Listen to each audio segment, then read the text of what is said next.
സംസ്ഥാനത്തെ PSC rank ലിസ്റ്റുകളുടെ കാലാവധി നീട്ടാൻ മന്ത്രിസഭായോഗം തീരുമാനിച്ചു.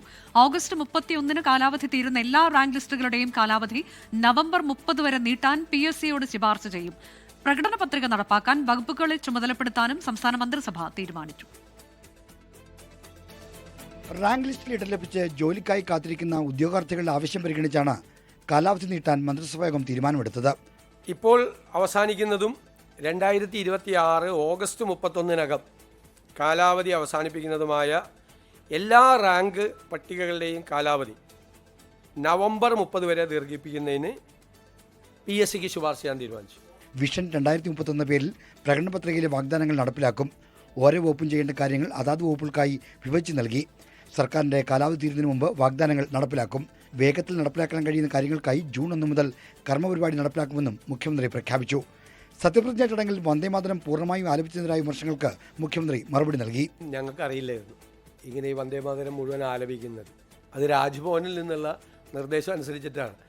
ഞാനും നിൽക്കുമ്പോഴാണ് കേൾക്കുന്നത്, മുഴുവൻ കേൾക്കുന്നത് ഞാനും നിൽക്കുമ്പോഴാണ് കേൾക്കുന്നത്. അതിൻ്റെ ഇടയിൽ ചെന്ന് തടസ്സപ്പെടുത്താൻ പറ്റുമോ? പിന്നെ അതിൻ്റെ ഇടയിൽ നിന്ന് ഇറങ്ങിയിട്ട് ഇത് അവസാനം ഇത് ആലപിക്കുമെന്ന് അറിയില്ല. അവസാനം സാധാരണ നാഷണൽ ആന്തമാണ് ചെയ്യുന്നത്. ഇതുകൂടി ആലപിച്ചു, നമ്മൾ അറിഞ്ഞുകൊണ്ടല്ല, നമുക്ക് അറിയില്ല. സത്യപ്രതിജ്ഞാവേളയിൽ അച്ഛൻ്റെ പേര് മുഴുവൻ വായിച്ചതുമായി ബന്ധപ്പെട്ട വിവാദങ്ങളിലും മുഖ്യമന്ത്രി പ്രതികരിച്ചു. ഫുൾ നെയിം ഞാൻ വായിച്ചു. സാധാരണ അങ്ങനെയാണല്ലോ, ഇപ്പോൾ പാസ്പോർട്ടിൽ എഴുതുന്ന അങ്ങനെയല്ലേ. എൻ്റെ അച്ഛൻ്റെ പേരുകൂടി ഞാൻ പറഞ്ഞു. അച്ഛൻ്റെ പേര് പറയാൻ വേണ്ടിയിട്ടാണ് ഞാൻ പറഞ്ഞത്. സത്യമായിട്ടും ആണെന്നേ. എനിക്ക് സന്തോഷമാണ്. നിറഞ്ഞ മനസ്സോടുകൂടിയല്ലേ പറയണത്. അവരെ ഓർക്കണ്ടേ മാതാപിതാക്കളെ. അമ്മയെ ഞാൻ മനസ്സിലും വിചാരിച്ചു.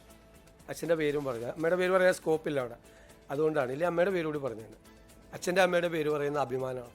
ചികിത്സാ പിഴവിനെ തുടർന്ന് മരിച്ച കരുനാഗപ്പള്ളിയിലെ വേണുവിൻ്റെ കുടുംബത്തിന് 5 ലക്ഷം രൂപ സഹായം നൽകാനും മന്ത്രിസഭായോഗം തീരുമാനിച്ചു.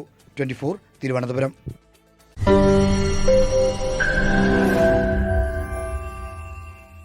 ലോകത്തെവിടെയായാലും ഏത് സമയത്തും 24 വാർത്തകളും ഓഗ്മെന്റഡ് റിയാലിറ്റി പാക്കേജുകളും എക്സ്പ്ലെയിനറുകളും വിശദമായി കാണാൻ ഞങ്ങളുടെ YouTube ചാനൽ നിങ്ങൾക്ക് സബ്സ്ക്രൈബ് ചെയ്യാം.